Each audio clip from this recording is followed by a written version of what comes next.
Today, this is entitled, God Speaks. God gives clear direction, and God is a God of solutions. I think I'm so surprised sometimes when I read the Old Testament and the specificity of God. And we don't know that about him. And I just wanted to share something that I recently read about King David, or before he was king, from 1 Samuel 22 and 23.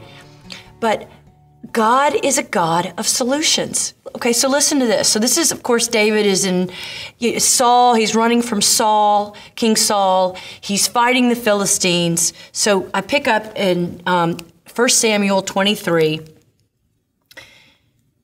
When David was told, look, the Philistines are fighting against Keilah and are looting the threshing floors, he inquired of the Lord, saying, shall I go and attack these Philistines? Now here, David is asking God very specifically. Now think about I think it's Matthew 7, ask and you shall receive, seek and you shall find, knock and the door will be opened to you.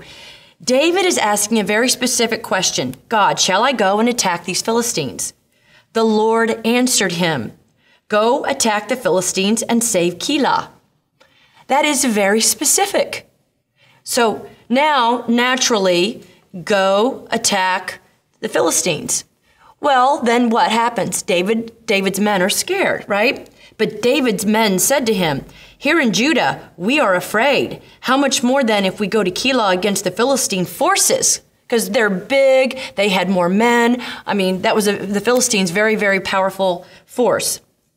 Once again, David inquired of the Lord, and the Lord answered him, go down to Keilah, for I am going to give the Philistines into your hand. So now not only has the Lord given direction, he has told David the actual outcome of the battle. It's cool stuff. So David and his men went to Keilah, fought the Philistines, and carried off their livestock. He inflicted heavy losses on the Philistines and saved the people of Keilah. It's a good, happy ending. They defeated the enemy and saved the people. God was specific. And not only was he specific, he gave the outcome. The outcome happened. It's good stuff, right? Now, what's interesting, so that's 1 Samuel 23. That is through 6, 1 through 6. Now, what's interesting is that King Saul, who was seeking to find and kill David, because David had become King Saul's rival and nemesis. And King Saul also knew that David had the favor of God. So now David hears that Saul is coming after him. So guess what he does? He inquires after the Lord again. David said, O Lord, God of Israel, your servant has heard definitely that Saul plans to come to Keilah and destroy the town on account of me. Will the citizens of Keilah surrender me to him? Will Saul come down as your servant has heard? O Lord, God of Israel, tell your servant David. So he's asked several questions. Again, he's asked for specific answers. And these are good questions because this is David's life, right? And the Lord said, he will, meaning Saul's coming. The Lord was very clear, unemotional, just clear. And again, David asked clarity. Right? Don't we ask over and over again, sometimes for clarity? Will the citizens of Keilah surrender me and my men to Saul? And the Lord said, they will. So David and his men, about 600 in number, left Keilah and kept moving from place to place. When Saul was told that David had escaped from Keilah, he did not go there. Now that is very powerful.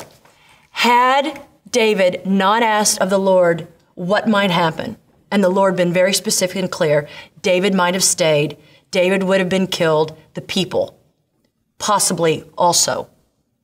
But by simply inquiring of the Lord, hearing him, God gave him the solution. He did not stay. He moved from place to place.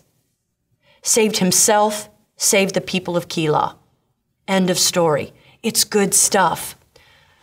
There's so much of that type proof, but I wanted to really encourage you. Ask, seek, you will find, you will hear.